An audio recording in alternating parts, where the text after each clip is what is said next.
Hi guys, I'm Jay and this is Vroom Vroom.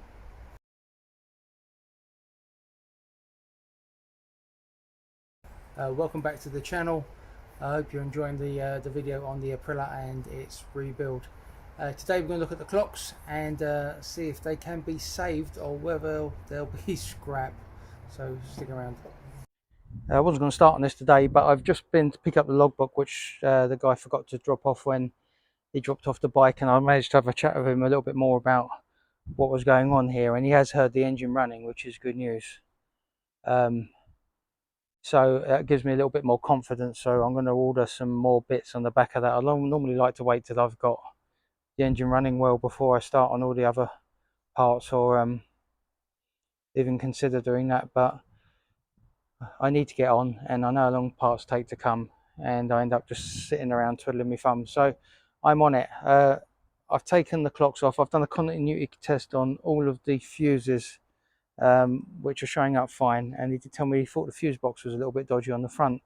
So I've just had a look at the wires going into the back of it, and they all look really good, as do the wires into the clock. So the plug wasn't in the clocks properly, and it can't be as easy as that. So what I'm going to do is I'm just about to reconnect the battery, just to cross that off, that it's not that.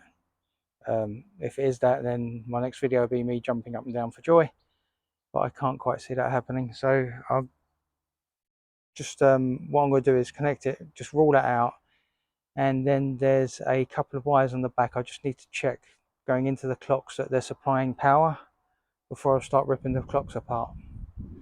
So I will need to just go back to another video on somebody else's, no, onto the Aprilia feed, just to check what wires I'm looking at and testing going in. It would be nice if it was just a wire, but we'll see. Well, I didn't expect to do this today, and it just kind of snowballed into where I am now with it. Did think I'd spend a bit of time on the clock, so I took them out. And the first thing I done was a power test, and pins 1, 2, and 3, and number one, if you're going bottom up, it'd be 7, I think. All right, the top left one. There you go. Power also. So I knew there was power going to there, so that only left me with the clocks. So with the clocks, pulled them apart, the speedo and the tachometer needles, I put a bit of just paper underneath them and wedged them up with a screwdriver, which was okay, and they come out. So when you get to this point, it was quite easy to see what the problem was. At least it's easy if I turn it over. You can see there, it's evidence that that's yeah, caused a problem at some point, which is this. Now I'm not electrically minded, so I don't know, it's a capacitor, I suppose it is. So that capacitor is kaput. I have seen a fix for these where you can run off of pin 19 on here, and then you run it across down underneath, drill a hole, and then you come in to one of the connectors down there. I'm not quite sure where it is at the moment because I haven't got the diagram in front of me. So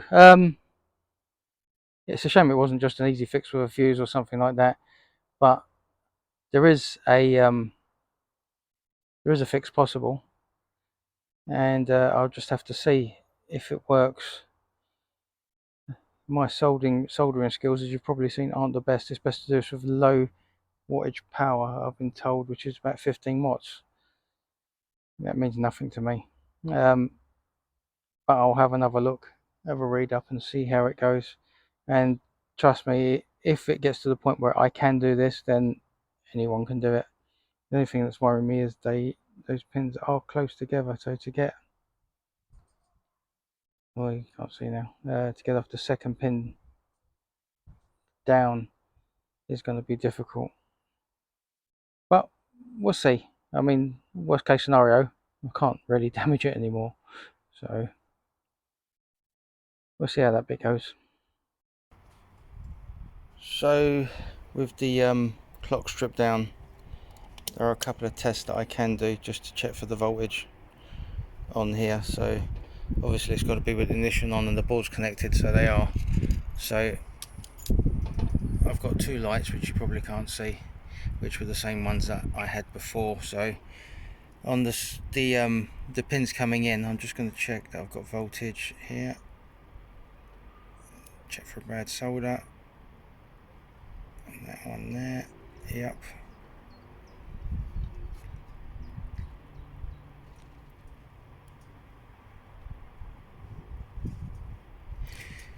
Yep. And then I had 12 volts there as well, which is right. Okay, on this, well, I don't know if I was looking at, I'm concentrating on the board. So the diode, I need 12 volts to there as well, which I have got. And to pin 19, which is this one.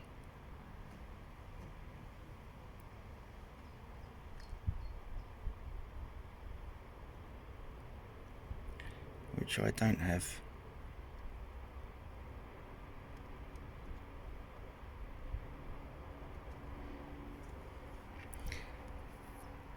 So that would suggest the capacitors, the large capacitors, got a solder issue. So we'll have to check that against what I've got. But according to what I read, I should have had voltage there as well, because part of the fix is to bridge 18 and 19 on that chip and then run it around to the diode here. Here. So I'll go back and just check what I've been reading just to make sure. So I haven't done this before. I'm gonna give it a go.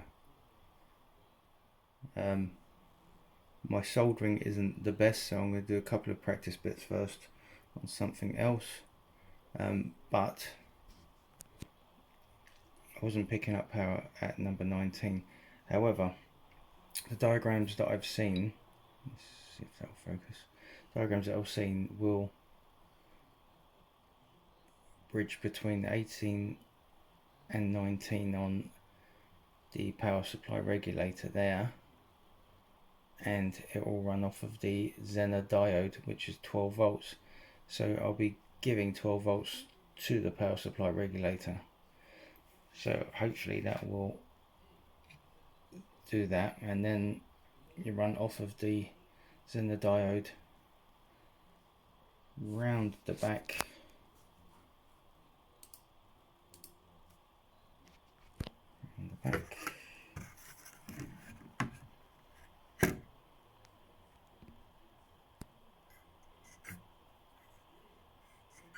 to the bottom there.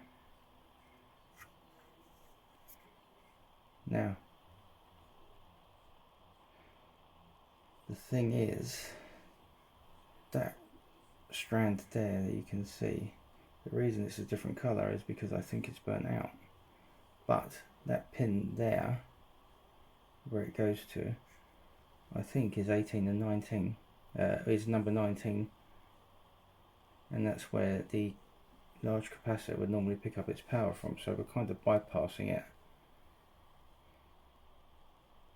So hopefully that will work, but we will see. It's worth a go. Right, so this is my first attempt to solder 18 and 19 together,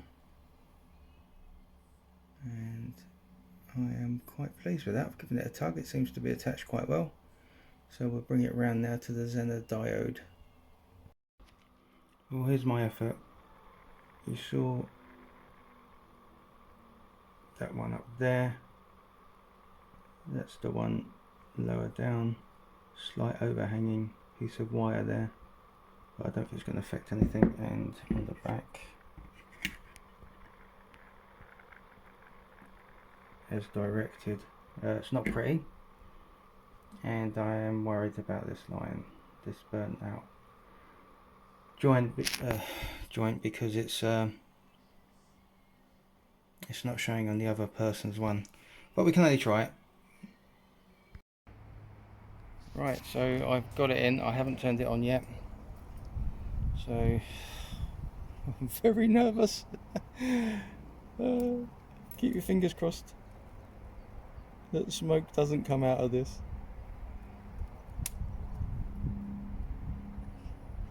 Oh my god, it actually works.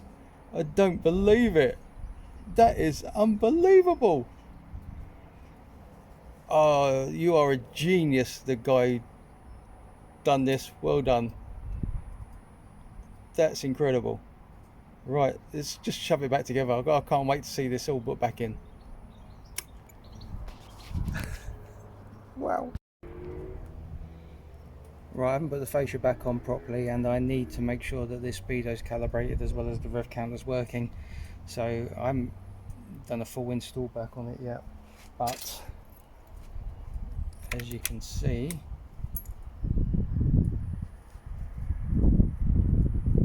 we have lights in all the right places.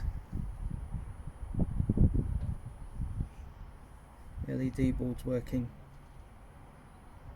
Need petrol, but that's because the sender unit isn't plugged in.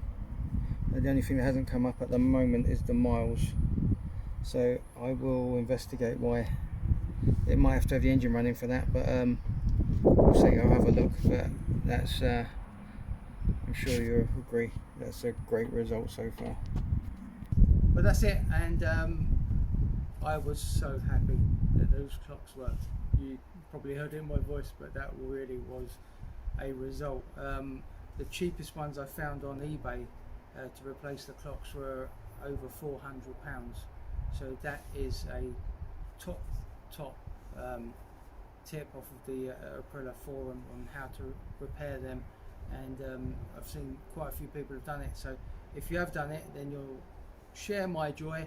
If you've got broken clocks on an Aprilia, then you might be sharing this joy very soon. So until next time, you know what to do. Please like, share, subscribe, and I'll see you soon.